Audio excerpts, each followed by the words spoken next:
வணக்கம், வந்தனம், நமஸ்காரம். இன்றைக்கி நம்ம என்ன பார்க்க போகிறோன்னா, நான் எங்கள் வீட்டில் எங்கள் ஊரில் மாங்காய் வந்து தோட்டத்தில் காய்ச்ச காய் வந்து என் மாமியார் கொடுத்து விட்ருக்காங்க நிறையா. ஸோ உங்களுக்கு பார்த்தாலே தெரியும் எவ்வளோ காய் கொடுத்துருக்காங்க. ஸோ இதில் வந்து நான் ஒரு ரெசிபி செய்ய போகிறேன். அது என்னென்னு உங்களுக்கு இப்போ நான் அடுத்தடுத்துல பார்க்குறேங்க. இப்போ பார்த்தீங்கன்னா என்னடா மாங்காய் இருக்குது, கடுகு இருக்குது, உப்பு இருக்குது, கொட்டாச்சி கையில் வச்சுருக்கேன், என்ன செய்ய போகிறேன்னு பார்க்குறீங்களா? இதெல்லாம் நாங்கள் சின்ன வயசில் விஷயம். உங்களுக்கு அதை நான் சொல்லி எப்படி செய்கிறதுன்னு சொல்லி காட்டுறேன். இந்த கொட்டாச்சிலாம் கடுகெல்லாம் போட்டுருவோம். ஓகேவா? இப்போது எல்லா கடுகையும் நான் இதில் போட்டுட்டேன். ஓகேவா? இப்போது இந்த கடுகு இதை வந்து தனியாக நம்ம செப்பரேட்டாக வச்சிட்டோம். ஸோ கீழே வச்சாச்சு. இப்போ பார்த்திங்கன்னா இந்த கடுகை நல்லா மசிச்சிடணும். அந்த இது ஒன்றும் தெரியாத அளவுக்கு இன்றைக்கி பார்த்திங்கன்னா இந்த கடுகு அப்படி மசிச்சிடணும்.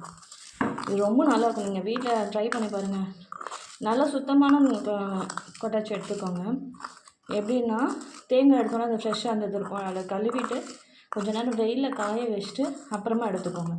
இதில் அப்படி நல்லா கடுகை மசிச்சுட்டு பார்த்திங்கன்னா தெரியும், நல்ல மையம் இது மசிச்சிடணும்.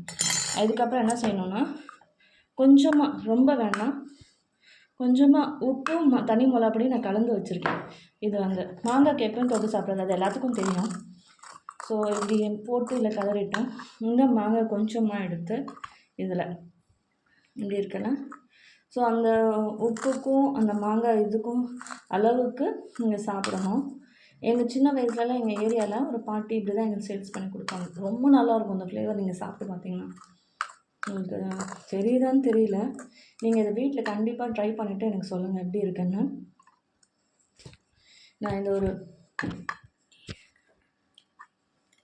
இந்த இதை வந்து என் பையனுக்கு ஒரு வாய் விட்டுட்டு அவன் எப்படி இருக்குன்னு சொல்லுவான் அவங்ககிட்ட. ஸோ இப்போ அவர் சாப்பிட்டுட்டு எப்படி இருக்குன்னு சொல்கிறாரு பாருங்கள். எப்படி இருக்குண்ணா?